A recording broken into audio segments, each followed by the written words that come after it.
বাংলাদেশের বিচার ব্যবস্থায় নতুন অধ্যায়।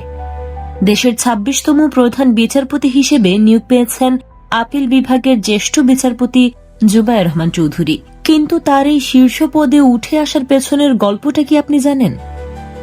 মহামান্য রাষ্ট্রপতি মোহাম্মদ শাহাবুদ্দিন সংবিধানের ৯৫ অনুচ্ছেদ অনুযায়ী ২৩ ডিসেম্বর ২০২৫ তারিখে আইন মন্ত্রণালয়ের প্রজ্ঞাপনের মাধ্যমে এই নিয়োগ চূড়ান্ত করেছেন।